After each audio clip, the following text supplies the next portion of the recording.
नमस्कार दोस्तों, स्वागत है आपका ऑनलाइन स्टडी वीडियो में। दोस्तों, इसमें हम सीटेट का जो फर्स्ट चैप्टर है विकास की अवधारणा और इसका अधिगम से संबंध, इसके प्रश्न उत्तर हम लेकर आए हैं। तो आप ये प्रैक्टिस सेट लगाइए और हम सभी जो टॉपिक होंगे सीटेट के सीडीपी से, चाइल्ड डेवलपमेंट से, वो हम कवर करेंगे। सो डियर, बने रहिए इस चैनल के साथ एंड वीडियोज़ को लाइक कीजिए, शेयर कीजिए एंड सब्सक्राइब कीजिए मेरे यूट्यूब चैनल को। So now friends, let's start. First question है, मानव विकास की किस अवस्था के बाद व्यक्ति परिपक्व हो जाता है? किस अवस्था के बाद व्यक्ति मैच्योर हो जाता है? ऑप्शन है बाल्यावस्था, शैशवावस्था, प्रौढ़ावस्था या किशोरावस्था। तो डियर, किस अवस्था के बाद व्यक्ति परिपक्व हो जाता है? तो वो है किशोरावस्था। अगला है, मानव का विकास निम्न में से किस पर निर्भर करता है? जो मानव की जो डेवलपमेंट है मानव का, तो वो किस पर डिपेंड करता है? उसकी वृद्धि पर, उसके वातावरण पर, उसकी बुद्धि पर या उसकी वृद्धि तथा वातावरण से मिलने वाली परिपक्वता पर। सो आंसर हमें बताना है। तो वो किस पर डिपेंड करता है? मानव का जो विकास है वो उसकी जो वृद्धि है, ग्रोथ है, और जो इन्वायरमेंट से जो मिलने वाली परिपक्वता है उस पर मानव का विकास निर्भर करता है। सो फोर्थ ऑप्शन इज राइट। अगला है, किस अवस्था में घनिष्ठ मित्रता की प्रवृत्ति पाई जाती है? किशोरावस्था में, बाल्यावस्था में, शैशवावस्था में, उपरोक्त में से कोई नहीं। तो डियर, किशोरावस्था जो है, ये जो अवस्था है, इसमें जो बच्चा है वो एक मीन्स वो ग्रुप में रहना शुरू कर देता है और वो मीन्स फ्रेंड्स भी बनाना शुरू कर देता है। तो उसमें घनिष्ठ मित्रता की प्रवृत्ति पाई जाती है किशोरावस्था में। Okay, so first option is right. अगला है, निम्नलिखित में से किस अवस्था में बच्चे अपने समवयस्क समूह के सक्रिय सदस्य हो जाते हैं? ऑप्शन है किशोरावस्था, बाल्यावस्था, प्रौढ़ावस्था या पूर्व बाल्यावस्था। तो किस अवस्था में जो बच्चे अपने समवयस्क समूह के सक्रिय सदस्य वो हो जाते हैं? तो वो है किशोरावस्था। So first option is right. अगला है, वह कौन सा स्थान है जहाँ बच्चे का संज्ञानात्मक विकास जो है, कॉग्निटिव जो डेवलपमेंट है, उसको बेहतर तरीके से उसको डिफाइन किया जा सकता है, परिभाषित किया जा सकता है? तो ऑप्शन है खेल का मैदान, विद्यालय एवं कक्षा पर्यावरण, सभागार या घर। तो आंसर इसका जो सही होगा, जो विद्यालय जो है और एक क्लास का जो इन्वायरमेंट है, वहाँ पर जो बच्चे का कॉग्निटिव जो डेवलपमेंट है उसको बेटर तरीके से उसको परिभाषित किया जा सकता है। So second option is right. सार्थक अधिगम की प्रक्रिया विकास की किस अवस्था से आरंभ होती है? जो सार्थक अधिगम है, जो इसकी जो प्रक्रिया है वो विकास की किस अवस्था से आरंभ होती है? किशोरावस्था से, वयस्कावस्था से, शैशवावस्था से या बाल्यावस्था से? सो सिक्स का जो ऑप्शन सही होगा, सार्थक अधिगम की जो प्रक्रिया होती है वो शैशवावस्था से आरंभ हो जाती है। Third option is right. 12 से 14 वर्ष की आयु के बीच फील करना है की अपेक्षा यहाँ करना है कि लंबाई एवं मांसपेशियों में तेजी से वृद्धि होती है, एवं 14 से 18 वर्ष की आयु के बीच यहाँ फील करना की अपेक्षा यहाँ फील करके कि लंबाई एवं मांसपेशियाँ तेजी से बढ़ती हैं। तो आप ये ऑप्शन देख लीजिए डियर। तो इसका जो आंसर सही होगा कि 12 से 14 वर्ष की आयु के बीच में क्या होता है डियर, जो लड़कों की अपेक्षा लड़कियों की लंबाई और मांसपेशियाँ जो हैं उसमें तेज़ी से वृद्धि होती है, लेकिन जो 14 से 18 वर्ष के बीच जो आयु होती है उसमें लड़कियों की अपेक्षा लड़कों की लंबाई एवं मांसपेशियाँ तेज़ी से बढ़ती हैं। उनकी जो लंबाई है, मांसपेशियाँ हैं, उनमें तेज़ी से ग्रोथ आती है। सो इसका ऑप्शन जो सही होगा, सेकंड ऑप्शन इज राइट। बाल विकास के विभिन्न आयाम एवं इनके अधिगम के संबंध के संदर्भ में निम्नलिखित में से कौन सा कथन असत्य है? तो असत्य बताना है बाल विकास के विभिन्न आयाम में से। तो आप ऑप्शन देख लीजिए, विकास के विभिन्न आयामों का आपस में घनिष्ठ संबंध है एवं ये अधिगम को प्रभावित करते हैं। बालकों का विकास एवं अधिगम एक निरंतर प्रक्रिया है। शारीरिक विकास विशेषकर छोटे बच्चों में मानसिक एवं संज्ञानात्मक विकास में मददगार है, या उपरोक्त में से कोई नहीं? तो डियर, इसमें असत्य बताना है। तो इसमें से उपरोक्त में से कोई नहीं है, क्योंकि ये बिल्कुल ही सत्य हैं, ये तीनों ही सत्य हैं, क्योंकि उनमें घनिष्ठ संबंध भी होता है और ये विकास एवं अधिगम एक निरंतर प्रक्रिया भी है। और शारीरिक विकास विशेषकर छोटे बच्चों में मानसिक व संज्ञानात्मक विकास में मददगार है। तो ये तो सत्य है, लेकिन उपरोक्त में से कोई नहीं है, तो इनमें से कोई भी असत्य नहीं है।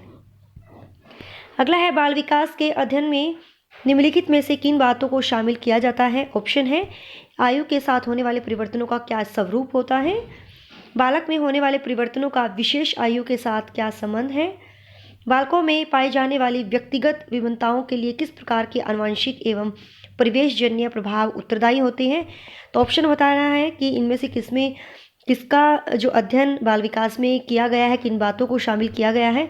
तो डियर ऑप्शन फोर्थ सही होगा कि आयु के साथ क्या परिवर्तन है और बालकों में होने वाले जो परिवर्तन है और विशेष आयु के साथ उनका क्या संबंध है, वो भी उसका अध्ययन किया जाता है। और उसमें जो बालकों में जो पाई जाने वाली जो व्यक्तिगत जो भिन्नताएं होती हैं, इंडिविजुअल डिफरेंसेस जो होते हैं, वो किस प्रकार आनुवंशिक और परिवेशजन्य ये जो इनके लिए प्रभाव जो उत्तरदायी होती हैं, तो इनका अध्ययन बाल विकास में किया जाता है। अगला है, कौन सी पाठ्यचर्या सर्वाधिक उपयुक्त होती है?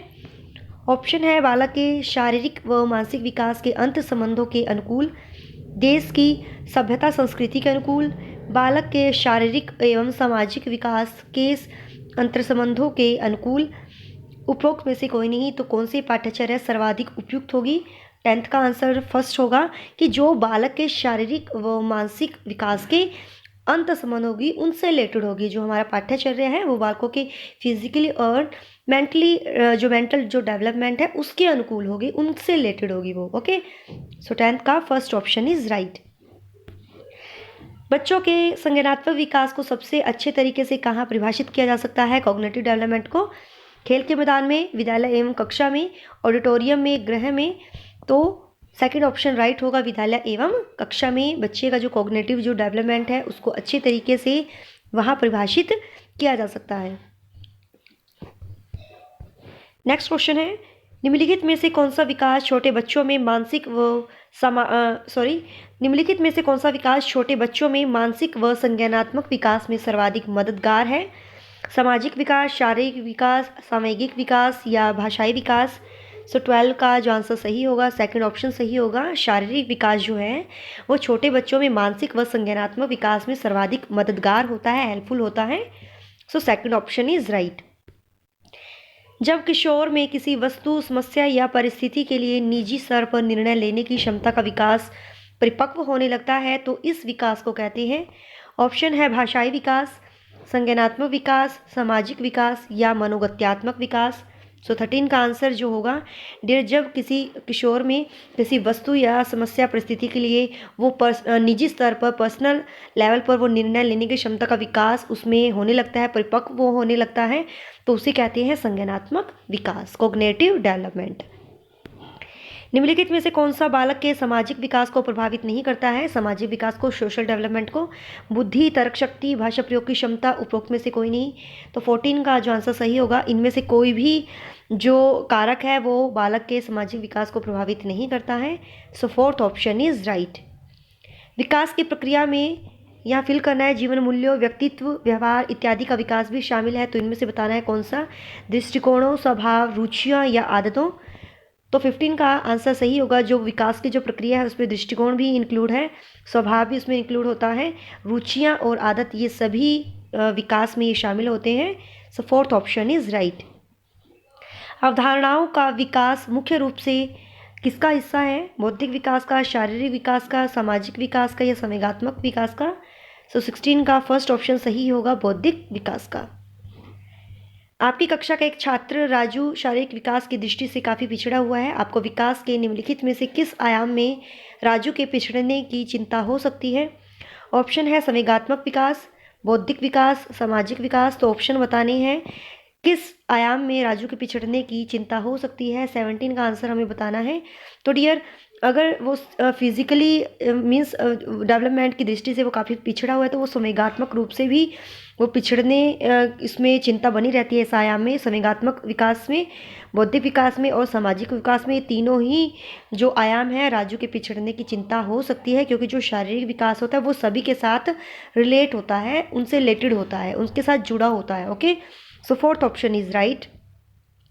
अगला है, बच्चे के उचित विकास को सुनिश्चित करने के लिए उसका स्वस्थ शारीरिक विकास एक महत्वपूर्ण पूर्व आवश्यकता है। यह कथन बताना है सही है, गलत है, क्या है? तो आप ऑप्शन पढ़ लीजिए। तो 18 का जो आंसर सही होगा थर्ड ऑप्शन होगा, क्योंकि सही है, क्योंकि जो शारीरिक विकास होता है डियर, फिजिकल जो डेवलपमेंट है वो विकास के अन्य जो पक्ष है उनके साथ अंत संबंधित होता है, उनके साथ उनका उनके साथ होता है, रिलेटेड होता है, उनके साथ जुड़ा होता है वो। ठीक है, तो अन्य पक्षों के साथ वो जुड़ा होता है physical development. So third option is right. अगला है, आप अपनी कक्षा में से कुछ छात्रों को चुनकर 6 महीने में उनमें होने वाले विकास की एक रिपोर्ट तैयार करना चाहते हैं। तो इसके लिए निम्नलिखित में से आप क्या चुनेंगे? जैसे आप रिपोर्ट तैयार करना चाहती हैं उनकी डेवलपमेंट की रिपोर्ट, तो आप क्या इनमें से चुनेंगे? तो आप ऑप्शन देख लीजिए। तो डियर, इसका जो ऑप्शन होगा आपने देख लिया होगा, 19 का ऑप्शन थर्ड होगा। मंथली में उनकी जो इंटरेस्ट है, उनकी जो हैबिट्स है, व्यूज़ हैं, नेचर है, पर्सनैलिटी है, और नेचर जो है व्यूज़ हैं, है ना, और व्यवहार जो है, उनमें होने वाले जो परिवर्तन है उनकी आप जांच करोगे। तो थर्ड ऑप्शन इज़ राइट। अगला है, वृद्धि और विकास के संदर्भ में निम्नलिखित में से कौन सा कथन सत्य है? तो वृद्धि और विकास के बारे में बताना है कौन सा कथन सत्य है। 20 का आंसर हमें करना है। तो आप ऑप्शन देख लीजिए डियर, कौन सा सही होगा। तो इनमें से बताना है, वृद्धि विकास की एक प्रक्रिया का एक चरण है जिसका क्षेत्र असीमित होता है। 20 का हमें बताना है। तो डियर, ये तो है ही नहीं, ये तो असत्य है, क्योंकि जो वृद्धि होती है वो सीमित होती है। ऐसा तो नहीं है कि आप निरंतर ये आपकी ग्रोथ होती ही रहती है, ये एक टाइम पर आकर रुक जाती है, तो असत्य है। विकास स्वयं एक विस्तृत अर्थ रखता है एवं वृद्धि इसका एक भाग होता है, ये तो बिल्कुल सही है। विकास एक सतत प्रक्रिया है, कॉन्टिन्यूस प्रोसेस है, और जो बालक के परिपक्व होने के बाद भी चलती रहती है, ये भी बिल्कुल सही है। तो बी और सी सही होगा। इसके लिए हमारा option third option is right. सभी बच्चों की स्वतंत्र खेलों, अनौपचारिक व औपचारिक खेलों, योग और खेल की गतिविधियों में सहभागिता क्यों आवश्यक होती है? क्यों आवश्यक होती है डियर? क्योंकि जिससे उनका शारीरिक विकास हो सके, क्योंकि जो खेल हैं वो बच्चे का सर्वांगीण विकास करती हैं, जिसका जो फिजिकल डेवलपमेंट है, मेंटल डेवलपमेंट है, सोशल डेवलपमेंट है, वो उनमें हो सके। इसीलिए खेल की गतिविधियों में उनकी सहभागिता होना ज़रूरी होता है खेल की। तो फोर्थ ऑप्शन इज़ राइट। मानव विकास की किस अवस्था में बच्चों की सीखने की गति सर्वाधिक होती है? किस अवस्था में बच्चे सीखने की जो गति होती है वो सर्वाधिक होती है? बाल्यावस्था, शिशुअवस्था, प्रौढ़ावस्था या किशोरावस्था? सो 22 का सेकंड ऑप्शन सही होगा, शिशुअवस्था। बालक का संवेगात्मक विकास निम्नलिखित में से किससे प्रभावित होता है? किसे प्रभावित करता है? तो ऑप्शन बताना है, शारीरिक विकास को, सामाजिक विकास को, नैतिक विकास को। तो ऑप्शन बताना है कौन सा सही है। सो 23 का जो ऑप्शन सही होगा, फोर्थ ऑप्शन सही होगा। उसके शारीरिक विकास को भी प्रभावित करता है, सामाजिक विकास को, नैतिक विकास को, तीनों को ही जो बालक का इमोशनल जो डेवलपमेंट है, संवेगात्मक जो विकास है वो प्रभावित करता है। शिक्षा मनोविज्ञान में अवस्थाओं में होने वाले मानव विकास का अध्ययन किया जाता है। शैशवावस्था, बाल्यावस्था, किशोरावस्था या वयस्कावस्था? 24 का आंसर हमें बताना है। तो डियर, शिक्षा मनोविज्ञान जो है इसमें शैशवावस्था, बाल्यावस्था, किशोरावस्था, इन तीनों का अध्ययन किया जाता है, इन अवस्थाओं का, लेकिन वयस्कावस्था का इसमें अध्ययन नहीं किया जाता।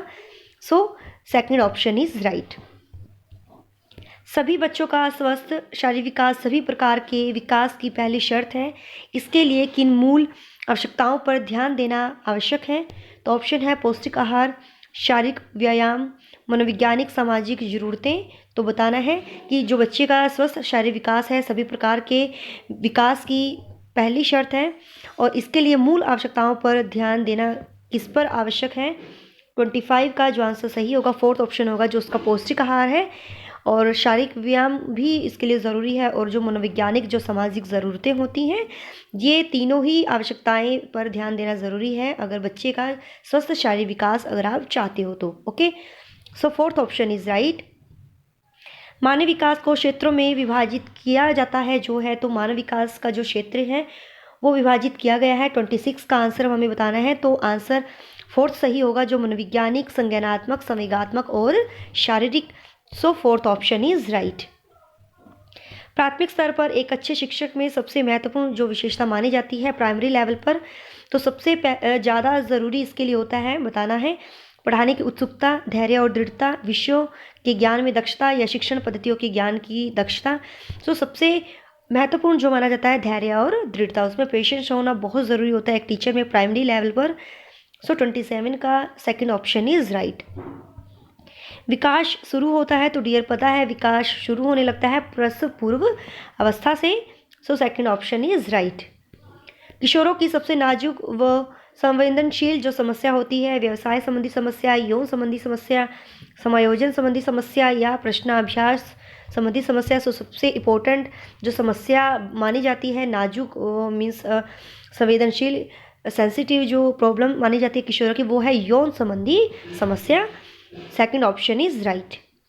वृद्धि शब्द का प्रयोग परिवर्तनों के लिए तथा विकास का प्रयोग कैसे परिवर्तनों के साथ साथ परिवर्तनों के लिए भी होता है, तो ऑप्शन बताना है।